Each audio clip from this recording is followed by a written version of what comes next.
Warning! You're about to experience Metamodernism Uncensored, a podcast for diagnosing the cultural rot of the postmodern world and searching for real truth. It's time to question everything, especially yourself. Welcome to Metamodernism Uncensored, the podcast diagnosing our postmodern world and its cultural rot and attempting to push through to achieve metamodern synthesis. It's great to be here. So what if I told you that a group of about 10,000 people basically figured out a mathematical formula to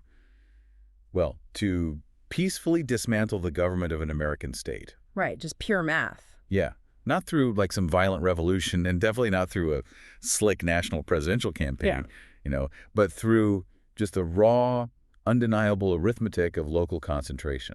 It's a really bold claim, on its face. But when you actually look at the mechanics of what is happening on the ground right now, the numbers start to form a very compelling and honestly, for some people, a very terrifying picture. Yeah, terrifying is probably the right word for a lot of folks. And listen, I want to speak directly to you, the listener, right out of the gate here.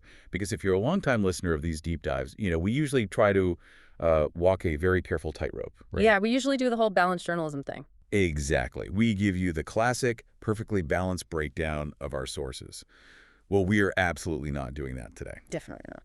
There's going to be no standard disclaimer about neutrality here. I just want to acknowledge right here, right now, that this is going to be a distinctly biased deep dive. And, we have to lean into that bias. We're leaning into the bias of our source material because the argument it makes, it honestly demands to be engaged with on its own terms. You can't really halfway this one. Right. We're going to boldly diagnose the current cultural climate, and we're using a very specific, very sharp lens to do it. A very sharp lens. Yeah. And that lens is, it's basically a manifesto, really, by a writer named Sean Dempsey. He actually identifies himself as Free State Mover number 84. Which is such a cool detail, just having that number. It is. So the article we are diving into is titled The Free State Project, How New Hampshire Escaped the Progressive Plantation. And the mission for this deep dive, for you listening, is to aggressively unpack Dempsey's blueprint for what he calls saving liberty. We are going to diagnose his central themes and really explore the actual, tangible, legislative mechanics of where he claims liberty in New Hampshire is winning. And winning big compared to the rest of the country. Exactly. But look, we are also going to push back. We're going to look for the friction. Because if you're listening to this in, say, California or New York or Illinois right now, you're probably highly skeptical of all this. Oh, totally. They're probably rolling their eyes already. Right. So we're going to look for the blind spots in Dempsey's article and the areas where his argument might be, vulnerable to real-world friction. But before we get into the actual nitty-gritty of, tax policy and gun laws and all that, we really have to frame this within the overarching philosophy of our show. Because Dempsey is touching on a massive philosophical question here. He really is. Postmodernism, which, it completely dominates our culture right now, is essentially this endless loop of deconstruction. It demands that we view everything through this fractured left versus right divide, the constant bias. It says the system is just a rigged power struggle, everything is terrible, and the only rational response is, irony or despair. Right. And metamodern synthesis, which is what we are always searching for on this show, looks at that wreckage and says, yes, the national systems are broken, the rot is real, but we are going to pragmatically build a working model from the ashes anyway. I love that. Building from the ashes anyway. Exactly. Yeah. So the overarching question for you, the listener, to keep in mind today is really this. How does the Free State Project, through its intense focus on absolute voluntarism, individual liberty, and hyperlocalism, offer a path to that metamodern synthesis? How do they basically bypass the whole postmodern shouting match entirely? Yes. Yeah. How do they just walk away from the noise? So to understand that, I think we have to understand why this group of people completely abandoned the traditional national political strategy. Because Dempsey, he makes this devastating critique of the standard conservative or libertarian playbook. It's brutal. I want to read a quote directly from his text because it's just so well written. He writes, let's see. The Free State Project began with a more modest and therefore more dangerous idea that free men and women should stop scattering themselves like seed upon salted earth and instead gather where their numbers might matter. Its genius was not merely libertarian, it was arithmetic. It was arithmetic. Man, let's just break down that concept for a second. Scattering seed upon salted earth.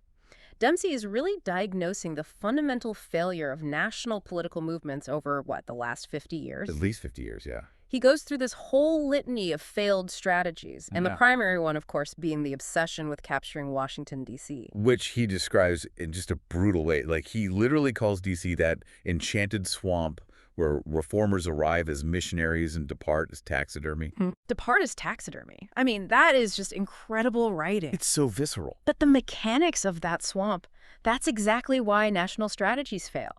Just think about, the life cycle of a freshman congressman who gets sent to Washington to change the system. Right. The guy was going to drain the swamp. Yeah. They arrive with all this ideological fire, but the modernist political trap is just waiting for them because to get anything done, they need committee assignments. Right. And to get committee assignments, they need the approval of party leadership. And to get party leadership approval, they have to raise massive, massive amounts of money for the national committee. Millions of dollars. Millions. So suddenly, the missionary is spending 4 hours a day in a windowless call center dialing for dollars and voting for omnibus spending bills they haven't even read just to keep the party happy. It's just feeding the machine. Exactly. The machine is perfectly designed to neutralize them, to stuff them, and mount them on the wall. That's the taxidermy. But, okay, what if they refuse? What if they just say, no, I'm not playing the game? Well, then they get primaried by their own party, or they just sit in a corner for 2 years passing, renaming the post office bills. They have zero power. So the D.C. route is just completely dead. But what about the third-party route? I hear this all the time. The idea that we just need a viable third option in this country to break the duopoly. Dempsey dismisses that entirely, too. He says some people believe in a third party that can magically awaken 50 states at once. And he says that requires, quote, a rooster to crow the sun into existence. It's a beautiful metaphor. It is. But it also really highlights the absurdity of the scale we're talking about here. To get a third party on the ballot in all 50 states, to overcome the billions of dollars of entrenched media and party infrastructure, I mean, you are essentially asking for a miracle of physics at that point. Right. And then he goes after the think tank industrial complex. Oh, this part hurt me a little bit. I know, right? All the white papers, the podcasts, the conferences. He mocks the, what does he call it? The pious belief that if tyranny is explained to men with sufficient charts, they will cease enjoying its benefits. That one hits really close to home for us. It really does, but it is such an accurate critique of people who just want to be, right in public. You can win the debate stage. You can write a brilliant white paper proving that a policy is economically disastrous. But if a voting bloc is directly benefiting from that disastrous policy, right, through subsidies or state protection, your little chart isn't going to change their vote. Not at all. Dempsey characterizes all of that as romance. It feels good, it looks good on a resume, maybe gets you a spot on a cable news panel, but it doesn't change how people actually live. Right. So the Free State Project, they chose strategy over romance, and the strategy is just pure raw math. Let's use an analogy here. Think about dropping a single drop of blue food coloring into the Pacific Ocean. It vanishes instantly, right? Yeah. It has zero impact on the water around it. That drop is a liberty-minded voter in California or New York. Dempsey says one of those voters in California is just a sigh. One in Massachusetts is a curiosity. And here's the turn. If you take 10,000 of those individual drops of food coloring, and instead of dropping them in the ocean, you drop them into a tiny shot glass. The water in that glass turns completely unmistakably blue. Exactly. And New Hampshire is the shot glass. 10,000 highly motivated voters in New Hampshire isn't a curiosity. It is a faction. It's a voting bloc. It's a neighborhood. It's a school board race. Yeah, it's a legislative whip count. And ultimately, it can actually control the state. Which is the math playing out in real time. Right, I understand the math, totally, and the food coloring analogy makes perfect sense. But this is where I really need to play devil's advocate for a second. Yeah. Because Dempsey frames this migration as this brilliant, peaceful, highly logical concentration of like-minded people. But isn't there a massive blind spot here? If you were a native New Hampshire resident, maybe your family has lived in this tiny New England town for 4 generations, and suddenly thousands of ideological migrants flood into your community with the explicit stated goal of dismantling the government structures you rely on. Right. Does that not create incredible friction? I mean, is this actually community building, or is it basically a soft demographic takeover that risks completely alienating the native population? So that friction is absolutely real, and it's actually the most common criticism of the Free State Project locally. You can't just move thousands of political activists into small towns without causing some cultural whiplash. Right, people are going to get annoyed. They do. But Dempsey addresses this, albeit a bit subtly. He doesn't claim that the Free State Project did this in a vacuum or that they just conquered the natives. He explicitly states in the article that it would be false and therefore useless to claim every achievement is uniquely attributable to the FSP. Oh, interesting. Yeah, he actually credits the native New Hampshire residents, the traditional Republicans, the independents, the parents who never signed any Free State pledge at all. Okay, so he's basically saying they didn't replace the culture, they catalyzed it. Precisely. They supplied the concentration, they were the spark. And here's where we get back to that metamodern angle. Dempsey contrasts this physical migration with the postmodern online movement. He says online activism creates heat, then ash. Wow, which is just the perfect description of Twitter or X or whatever we're calling it these days. Yeah. You get a trending hashtag, millions of people get incredibly angry for like 48 hours. The algorithm just feeds the outrage. It burns incredibly hot, and then it's just ash. Nothing happens. Nothing changes in the physical world.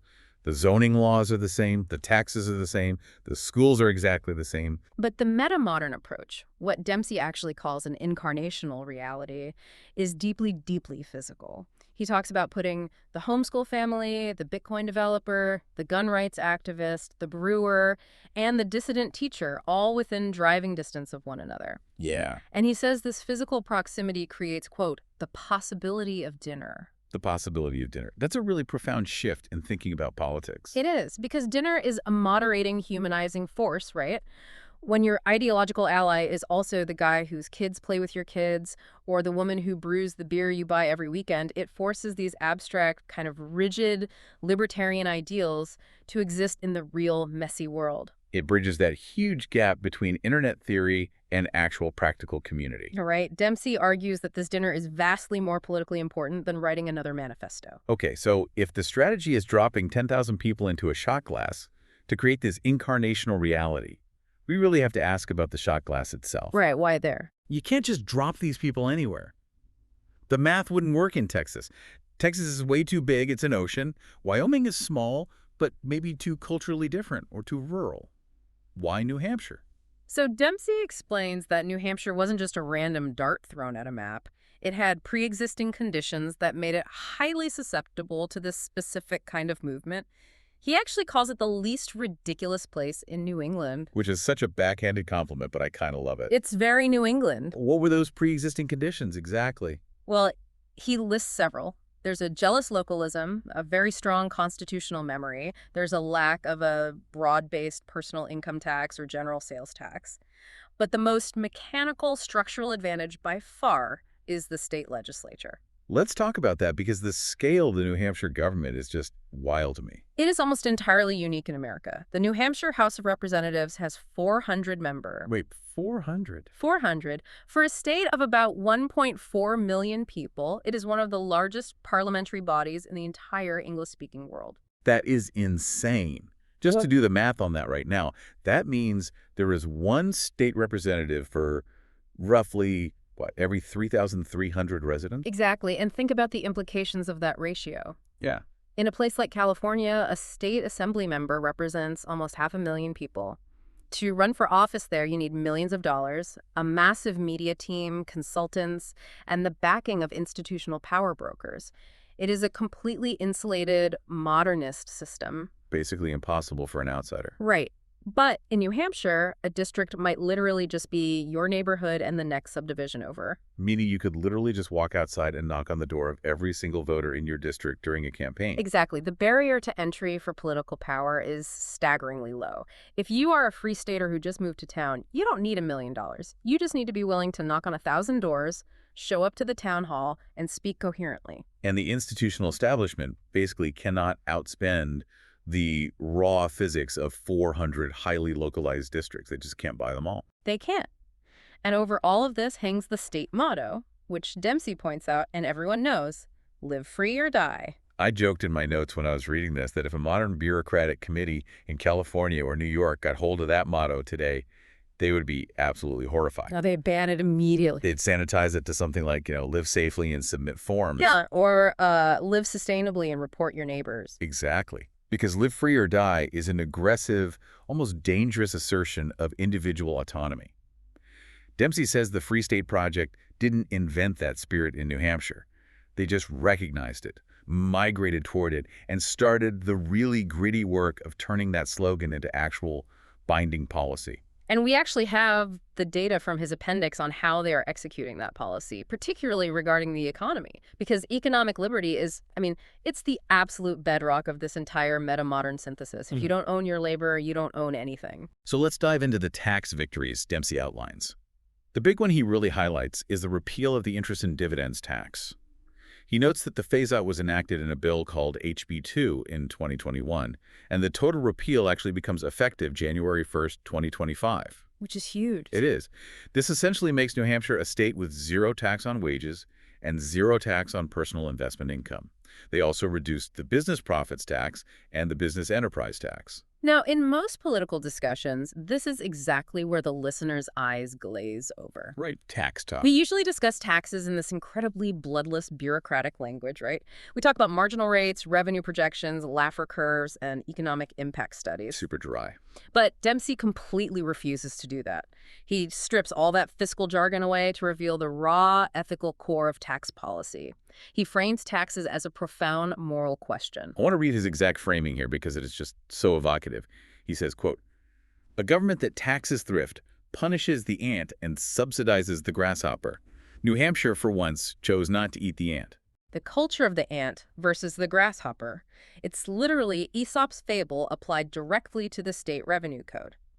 Let's break down the mechanics of why he believes the modern progressive state relies on, as he says, eating the ant. Yeah, how exactly does an interest and dividends tax punish the ant in this scenario? Well, just think about human behavior. The ant is the person who works hard, earns a wage, but instead of spending it all on immediate consumption, instead of, buying the new car or the bigger TV, they choose to delay gratification. Right, they save for the winter. Exactly. They save the money, they invest it, they provide capital to the market so businesses can actually grow. The interest and dividends they earn are the reward for their thrift, for taking on risk, and for delaying their own consumption. And then the state comes along and says, hey, because you saved this for tomorrow instead of spending it today, we're going to take a percentage of it. Yes. It fundamentally alters the behavioral incentive. It sends a moral signal from the government that saving is somehow suspicious, and capital accumulation is something that needs to be penalized. Dempsey argues that a state that actually wants to grow, a state that wants to foster a metamodern synthesis of self-reliance, must structurally refuse to penalize thrift. They have to make a choice. Exactly. The state is fundamentally asking itself, will we make it harder or easier for citizens to build, to risk, to fail, to recover, and to build again? By repealing those taxes, New Hampshire chose the ant. Which also serves a secondary, perhaps more subversive purpose, right? I mean, if the state cannot tax income and cannot tax investments and cannot tax general sales, which New Hampshire also doesn't have, you are structurally starving the beast. Right. You are permanently limiting the size to which the state bureaucracy can even grow in the first place. And that is detailed further in the appendix. They didn't just cut taxes. They fought off really aggressive attempts by the establishment to impose general income or sales taxes. They pushed for local tax caps.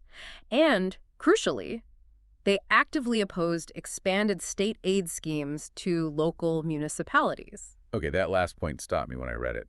Why on earth would liberty-minded legislators oppose the state government giving financial aid to local towns? On the surface, that sounds like a universally good thing. It lowers the local property tax burden if the state kicks in some cash, right? You'd think so, but it's because of the mechanics of coercion. How so? State aid always invariably comes with state strings attached. If the state gives your local town $1 million for the local school or the roads, the state bureaucracy eventually dictates exactly how your town operates that school and how it builds those roads. Oh, I see. It centralizes power. Dempsey notes that liberty legislators oppose these funding formulas because they destroy that jealous localism that makes New Hampshire unique in the first place. If you want a true metamodern, hyperlocal society, you have to fund it locally, even if it hurts, so that you retain control. Okay, so economic liberty and keeping the state's hands out of your pockets is one pillar. But we know that a purely economic approach isn't enough to build a functioning society. Definitely not. You can have zero income tax, Yeah. but if the culture is rotting, if the next generation is being poorly formed, the society still collapses anyway. So how is New Hampshire rethinking the transmission of knowledge?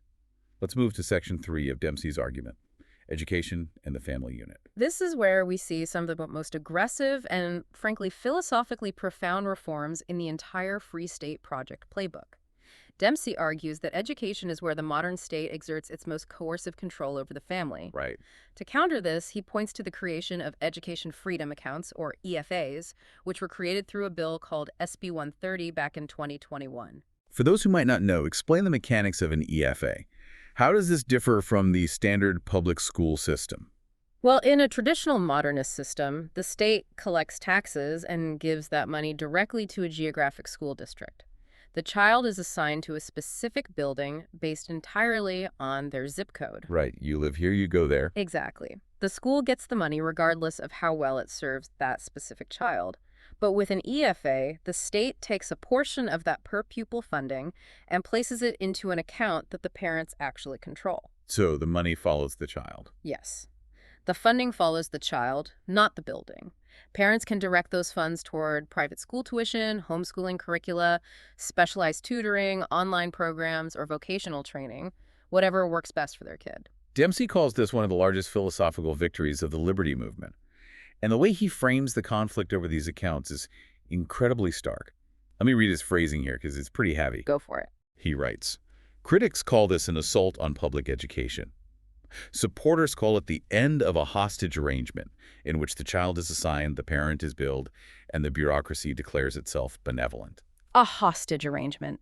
It is such a brutal, uncompromising way to describe the public school system. It really is. He's completely removing the romantic veneer of the civic good and exposing the underlying mechanics of it. You live in a certain zone, your child is legally compelled to attend this specific institution, you are forced to pay property taxes to fund it, whether it aligns with your values or not, and then the administrative state expects you to be grateful for the service. But I have to push back on Dempsey here because he exposes a real vulnerability in his own argument by including the critics' perspective.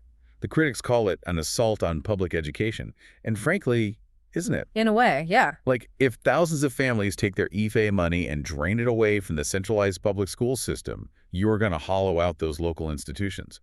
Doesn't this risk fracturing community cohesion? It's a huge concern. Because the local public school, the Friday night football games, the school band, these are often the central identity of a small town.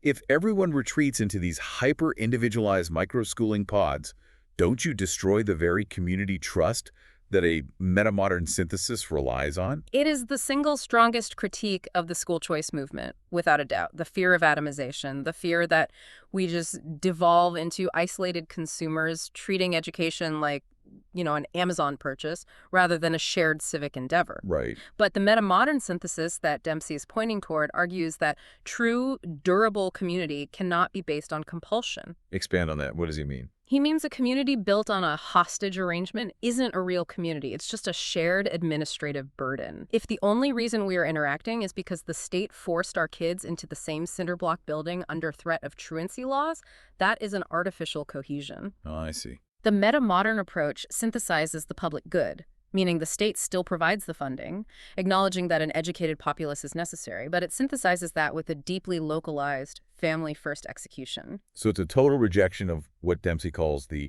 factory model of compulsory institutional confidence. Exactly. The old modernist system operated like an assembly line. It believed the state was the primary steward of the child, and uniform processing was the best way to produce compliant citizens.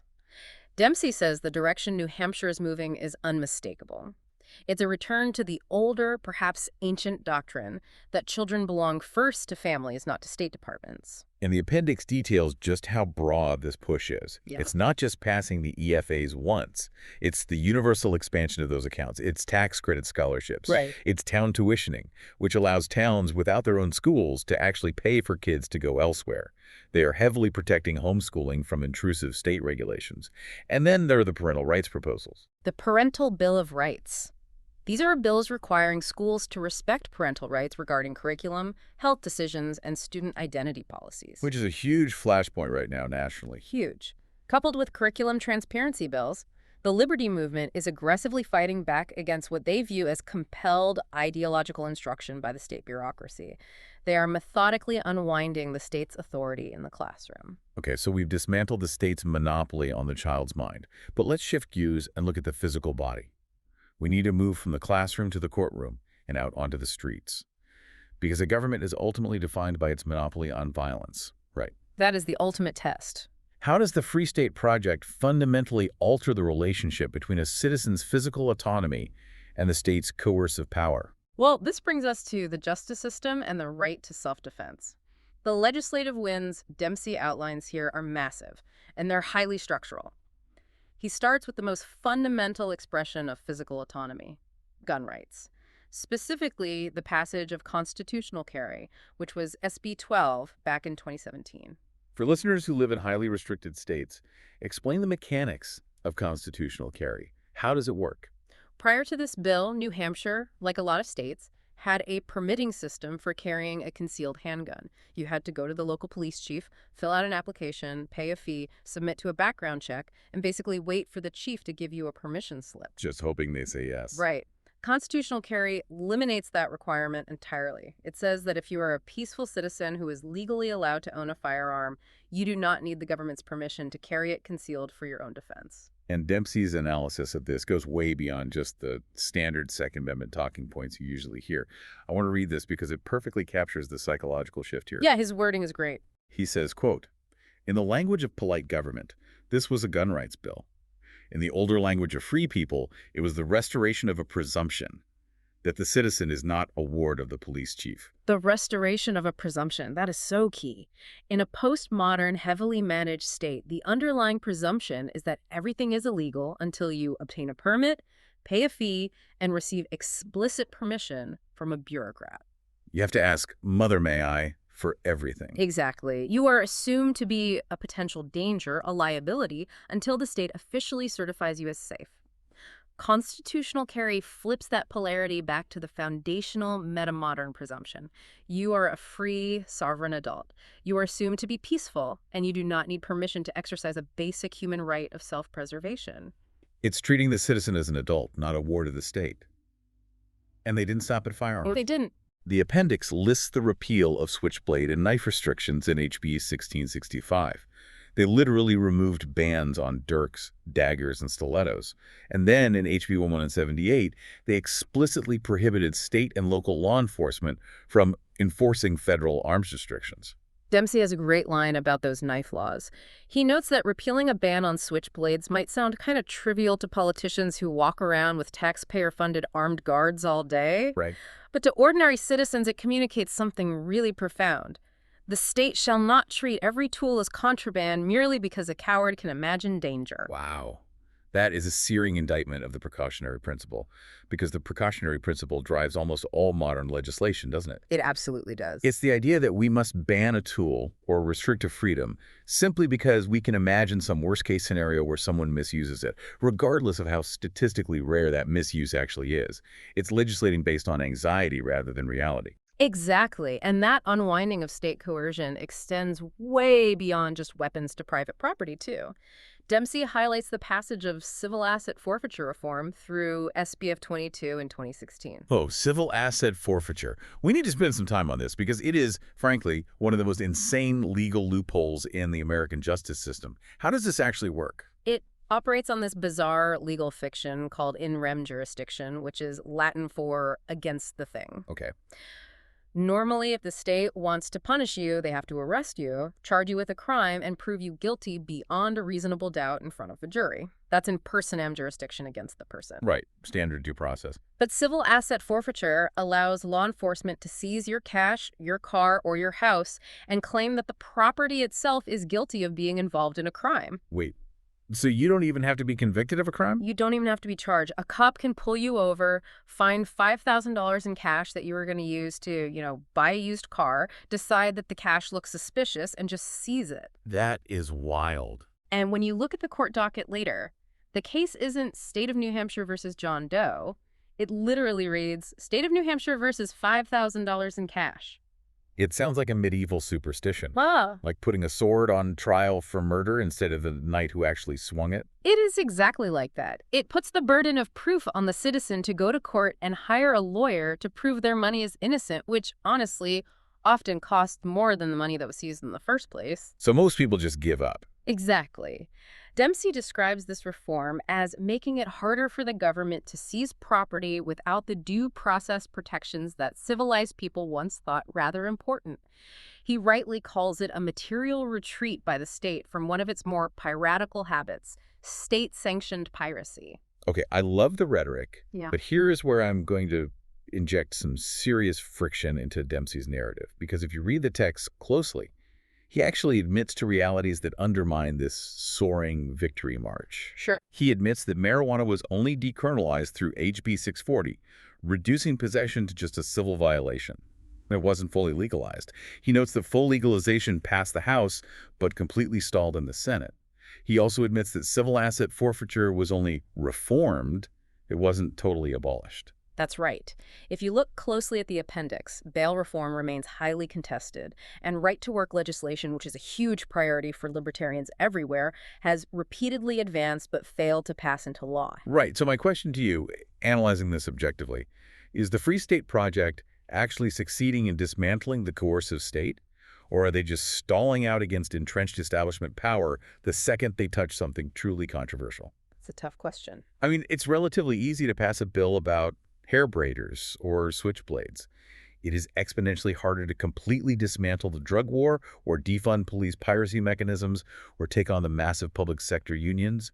Are they just nibbling around the edges of tyranny while the core of the state remains intact? It's a very fair critique. It represents the classic tension between radical idealism and the messy pragmatism of actual day-to-day governance. Dempsey admits the movement shouldn't be judged only by its trophies, but by the frontier on which it fights. Yeah. But if you want evidence that they're doing more than just nibbling around the edges, we have to look at what might be the single most radical piece of legislation in this entire document. And that is HB 146, the jury nullification statute. Let's talk about this, because this concept completely blew my mind when I read it. Jury nullification shakes the absolute foundation of the modern, mechanized legal system. Historically, under English common law and early American law, a jury possessed two distinct powers. Okay. First, they judge the facts of the case. Did the defendant actually do the thing the prosecutor claims they did? Second, they judge the application of the law itself. Meaning they can judge if the law is fair. Yeah, exactly. If a jury believes a law is fundamentally unjust, or if they believe applying a just law to this specific defendant in this specific context would be cruel or absurd, they have the power to vote not guilty, even if the facts clearly prove the defendant broke the law. They nullify the law in that instance. But if you go into almost any courtroom in America today and sit on a jury, the judge will explicitly instruct you that you are not allowed to do this. Right. They will tell you that you must only judge the facts and you must apply the law exactly as the judge explains it to you, regardless of your own moral conscience. Exactly. Judges actively suppress this information. Defense attorneys are routinely threatened with contempt of court if they even hint to the jury that they have the power to nullify. It's crazy. The system wants the jury to act as a biological algorithm, basically. Input facts, output verdict, based on the judge's code. But New Hampshire passed HB 146, which legally allows defense counsel to openly tell jurors that they have this power. They can explicitly ask the jury to judge the application of the law to the facts. Dempsey writes that this is a terrifying proposition to those who believe justice is what remains after conscience has been removed from the jury box. It is a profound paradigm shift. It is the ultimate metamodern synthesis. It takes the established formal mechanism of the state, the courtroom and the jury trial, but it subverts the rigid postmodern application of the law by injecting the human conscience back into the machine. Wow. It says that the local community, the 12 citizens sitting in that box, hold the final, unappealable veto over the state's legislative power. That is not nibbling around the edges. That is a dagger aimed straight at the heart of state coercion. So we've covered the massive constitutional showdowns: guns, drugs, state piracy, jury power. But if we were really honest, most people go their entire lives without interacting with a judge or a SWAT team. Thankfully. The tyranny of the postmodern state for the average citizen isn't felt in a courtroom. It's felt at the DMV. It's felt at the local zoning board. It's the mundane, annoying bureaucracy of a Tuesday afternoon. How does Dempsey's thesis apply to everyday life? This is a critical transition. Dempsey makes the point that liberty is not always thunderous. Sometimes it's incredibly ordinary. And he starts with a ritual that almost every American is intimately, frustratingly familiar with: mandatory passenger vehicle inspections. Yes, HB 649, scheduled to take effect in 2026, completely repeals the annual inspection requirement for passenger vehicles in New Hampshire. I want to read Dempsey's analysis of this because he absolutely nails the psychological aspect of this mandate. He really does. He says the repeal ends the annual ritual by which citizens must pay for permission to continue driving cars they already own. And then he delivers this brilliant line. I love this. One may argue prudently about road safety, but one may also notice how often safety becomes the hymn sung before every small extraction. The hymn sung before every small extraction. I mean, if you want a definition of the progressive managerial state, that is it right there. Just a constant nickel and diming. Right. Every new fee, every new mandate, every new form you have to fill out, every plastic bag ban is justified in the name of your safety or the collective good. But the actual mechanics of the policy are really about control, compliance, and revenue extraction. The state forces you to go to a mechanic, pay a fee, and prove your car is safe, assuming you are negligent until proven otherwise. And the appendix shows they are aggressively defending personal mobility on multiple fronts, not just inspections. They resisted automated traffic enforcement, like those infuriating red light cameras and speed cameras. Everyone hates those. They protected against mileage taxes and state travel monitoring schemes. But let's move from personal mobility to economic mobility, specifically for the working class. Because occupational licensing is one of the most hidden, insidious forms of economic oppression in this country. It absolutely is, and it rarely gets national attention because it just sounds so boring. Right. But New Hampshire has attacked this on multiple fronts. They enacted universal occupational license recognition. The mechanics of this are simple but revolutionary. If you are a licensed plumber or electrician in another state and you move to New Hampshire, the state recognizes your license. Which is just common sense. You'd think. You don't have to go through a duplicative, expensive credentialing ritual, pay new fees, and take new tests just to start working and feeding your family. They also enacted second chance licensing reform. This limits the ability of licensing boards to deny you the right to work just because you have a past criminal record, as long as the record is totally unrelated to the job you're applying for. But the most vivid example Dempsey uses here is the deregulation of natural hair braiders. I'm so glad he included this. Explain the insanity of the cosmetology board mechanics. For years, in many states across the country, if a woman wanted to braid hair for a living, which is a deeply traditional, culturally significant, and physically safe practice, the state would make it illegal for her to accept money for it unless she had a full cosmetology license. And that's not easy to get. Not at all. To get that license, she would have to go to a state-approved cosmetology school, spend tens of thousands of dollars, and spend hundreds of hours learning completely unrelated skills, like how to mix harsh chemical relaxers or cut hair with scissors, none of which she would ever actually do. And who sits on the cosmetology board that writes these rules? Existing established cosmetologists. Of course. It is pure regulatory capture.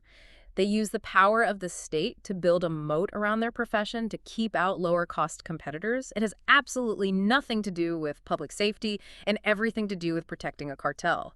New Hampshire deregulated it entirely. Dempsey summarizes this beautifully. He says, quote, "This is what liberty often looks like in practice. Not a statue, not a slogan, but a woman allowed to braid hair without first begging a board."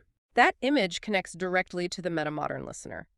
If you want to know what this synthesis looks like, it's bridging the gap between individual enterprise and community trust.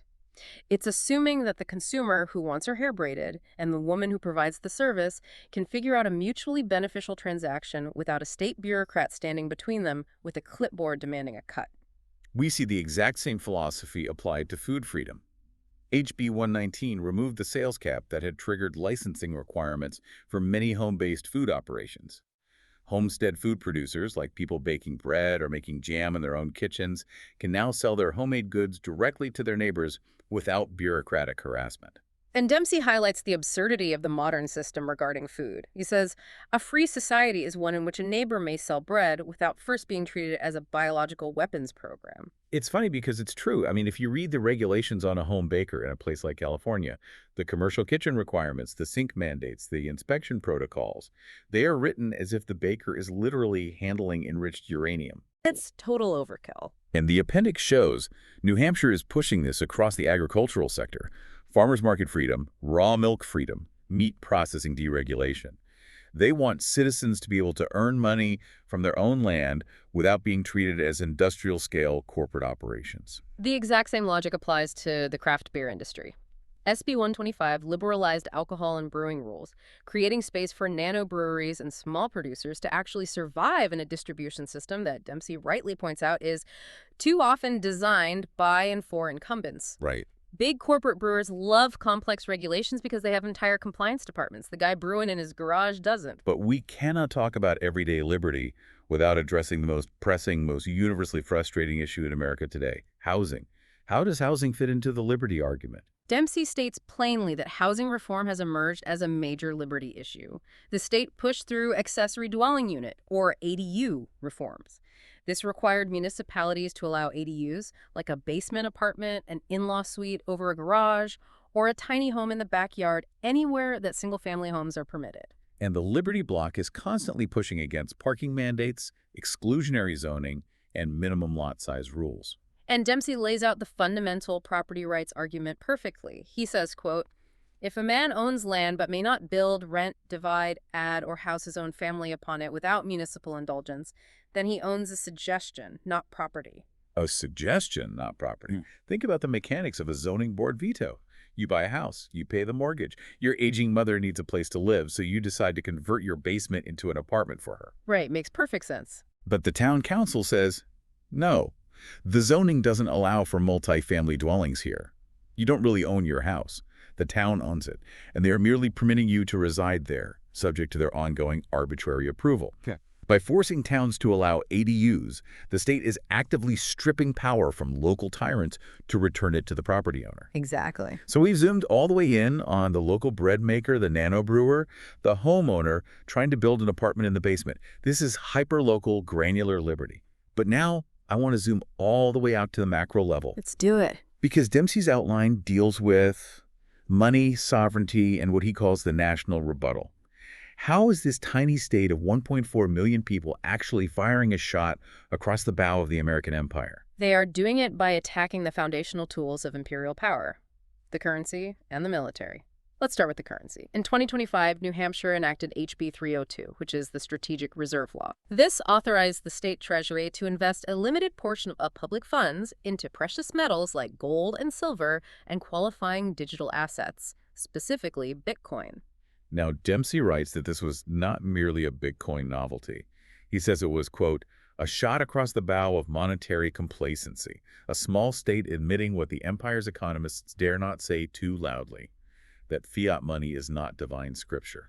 That is a profound, dangerous statement for a state government to make. We really need to look at the mechanics of fiat money. Fiat currency money that only has value by government decree, backed by nothing but the full faith and credit of the state, is the engine of the modern progressive plantation. Oh, so? It allows the federal government to run multi-trillion-dollar deficits, fund endless foreign wars, and inflate away the wealth of the middle class without having to explicitly raise taxes to pay for it. Inflation is the hidden tax that funds the empire. And by diversifying state funds into gold, silver, and Bitcoin, New Hampshire is publicly declaring a lack of faith in the Federal Reserve note. Exactly. When a sovereign state legislature passes a law treating the U.S. dollar as a depreciating liability that needs to be hedged against, they are actively breaking the psychological spell of fiat currency. Okay, but I have to demand some realism here again. I need you to evaluate the actual material weight of this gesture. Does a state with the GDP of New Hampshire, holding a tiny fraction of its treasury in Bitcoin and gold, actually threaten the Federal Reserve? Well, Or is this just ideological theater designed to make libertarian donors clap in a hotel ballroom? Because let's be honest, the Federal Reserve can print more money with a keystroke in 3 seconds than New Hampshire's entire annual state budget. materially, Financially. No, New Hampshire's strategic reserve does not threaten the liquidity or the global dominance of the U.S. dollar. You are absolutely right about the scale. It's a rounding error to the Fed. But politically and philosophically, it is a highly contagious precedent. Contagious how? Fiat currency requires absolute, unquestioning psychological confidence to function. It only works if everyone believes it works. The moment political entities begin building lifeboats, it signals to the broader market that the ship is sinking. It's the little boy pointing out the emperor has no clothes. And the appendix shows they are aggressively building more of these lifeboats. They are proposing bills to recognize gold and silver as legal tender, protecting blockchain businesses from state overreach, and, this is crucial, they are aggressively opposing central bank digital currencies, or CBDCs. CBDCs are the ultimate endpoint of the centralized coercive state. If you think the current banking system is invasive, a CBDC is programmable money. Which is terrifying. It is. If the state decides it wants to stimulate the economy, they can program your digital dollars to expire in 30 days if you don't spend them. If they decide your carbon footprint is too high, they can restrict your wallet from purchasing gasoline or meat. New Hampshire Liberty lawmakers are actively building legislative firewalls against that infrastructure to protect financial privacy. So that's the attack on the empire's money. But what about the empire's military? The appendix mentions a movement called Defend the Guard legislation. Yes. Defend the Guard is a movement to require formal congressional authorization, meaning a constitutionally declared war before the New Hampshire National Guard can be deployed into foreign combat zones. I want to make sure the listener grasps the mechanics of this because Congress hasn't actually declared war since World War II. Nope. Everything since then, Korea, Vietnam, Iraq, Afghanistan, Syria, has been conducted under vague authorizations for use of military force or just unilateral executive action. Exactly. And because the active duty military is relatively small compared to the massive scope of these global conflicts, the federal government has relied heavily on state National Guard units to fight these undeclared perpetual foreign wars. The National Guard was designed to defend the state, to handle local emergencies, but they have been treated as an imperial reserve force. Just deployed endlessly? Right. Defend the Guard is a state asserting its constitutional sovereignty. It's saying, we are not sending the sons and daughters of New Hampshire to garrison the empire's outposts unless the federal legislature has the political courage to formally put their names on a declaration of war as the Constitution actually demands. Along with anti-commandeering proposals, nullification bills, and resistance to federalized election mandates, New Hampshire is actively building a fortress of state sovereignty. They are drawing a line in the sand against central power. Which brings us to the ultimate viability of Dempsey's thesis. We have to evaluate if this Free State project is actually working as a long-term model or if it's just a temporary anomaly. Dempsey lays out the strategy's circular nature. And I want to read this because it sounds almost like an algorithmic formula for societal success. Go ahead. He writes, liberty attracts talent. Talent builds wealth. Wealth funds institutions. Institutions protect liberty. Protected liberty attracts more talent. It is a virtuous feedback loop. And what is brilliant about this framing is how it contrasts with the dominant mood of the modern political right, or the libertarian movement at large. Dempsey identifies this mood perfectly. He talks about those who are waiting for national collapse. Oh, the doom scrollers. Yeah. The people who are convinced the whole system is going to crash tomorrow. Yeah. So there's no point in building anything. You know the type. They have a bunker mentality. Right. Dempsey has this devastating critique of that mindset. He says waiting for collapse is not a strategy at all, but an eschatology for men who have confused despair with wisdom. Men who have confused despair with wisdom, that might be the most perceptive diagnosis of the postmodern condition I've ever heard. It's spot on. Think about it. Postmodern irony is basically a defense mechanism against caring. It's so easy to be a cynic. It's so easy to point at the rotting institutions, the trillion-dollar deficits, the cultural decay, and just cross your arms and say, it's all going to burn. It makes you feel smart. It makes you feel above it all. But it's functionally useless. The metamodern synthesis requires you to push through that despair. You acknowledge the rot, absolutely.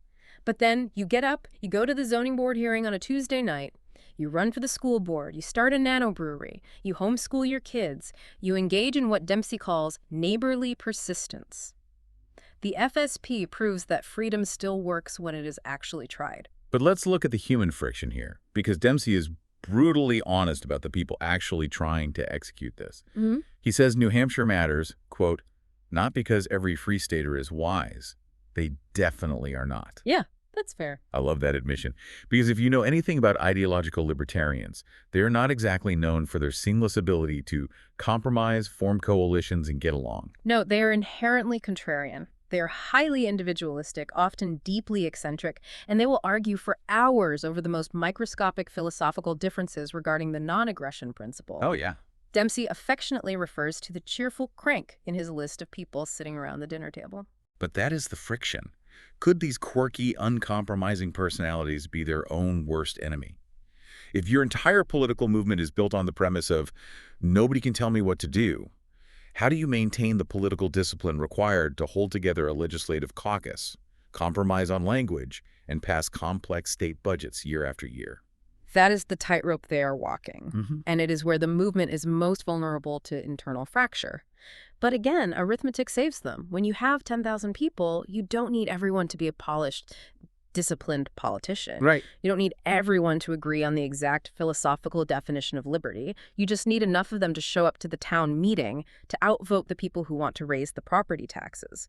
The sheer concentration of numbers overrides the friction of individual eccentricities. So as we bring all these threads together, the taxes, the schools, the courts, the currency, what is the core value for you, the listener? What is the takeaway from this deep dive into Dempsey's manifesto? The takeaway, whether you identify as a libertarian, a conservative, a liberal, or none of the above, is the undeniable effectiveness of concentration and localism. If you are frustrated by the cultural rot and the postmodern divide, the lesson of New Hampshire is that shouting into the national political void is a waste of your one life. Yeah, it really is. The national parties are engaged in an ancient contest over who shall hold the whip.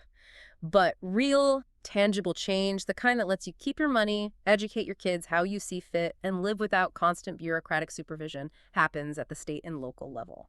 Dempsey writes that the Free State Project is not merely a plan to make New Hampshire freer. It is a plan to prove that freedom still works when tried. If New Hampshire succeeds, it will not need to conquer the other states. It will shame them by comparison. Shame them by comparison. That is the ultimate threat to the progressive plantation. Because the central premise of the bloated, heavily taxed jurisdictions is that decline is inevitable, that high taxes are destiny, and that heavy, coercive regulation is the only acceptable form of compassion. If New Hampshire proves that you can have a highly prosperous, highly educated, highly functional society with minimal state interference, it destroys the narrative of the managerial class.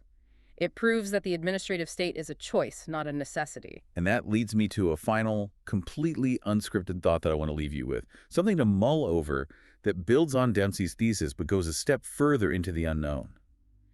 If this virtuous cycle continues, if New Hampshire continues to attract talent, build wealth, and ruthlessly cut taxes and regulations, they truly will shame the rest of the country by comparison. But what happens then? That is the terrifying question. What is the logical conclusion of that friction? Because history shows us that sprawling empires do not tolerate embarrassment. If New Hampshire becomes an undeniable, glaring beacon of metamodern success, draining capital, businesses, and talent from states like New York, Massachusetts, and California, those bloated jurisdictions will not just sit quietly and reflect on their failures. No, they won't. They will use the federal government to forcefully intervene. They will try to mandate national taxes or nationalize education standards or force federal zoning laws. So the question you have to ask yourself is, can a single, radically free metamodern state survive indefinitely within a bankrupt postmodern empire? Or will the empire eventually strike back to crush the embarrassment? It's the ultimate test of state sovereignty versus federal supremacy, and it is a battle that is coming. Sean Dempsey's article doesn't just offer a diagnosis of the progressive plantation. It offers a highly specific, mathematically sound, localized prescription. It's not a cure you can swallow all at once on a national level. But if you look closely at the hills and town halls of New Hampshire, you might just see the beginning of a true metamodern synthesis. Thanks for joining us on this deep dive. Keep questioning the consensus, keep looking for the synthesis, and we'll see you next time.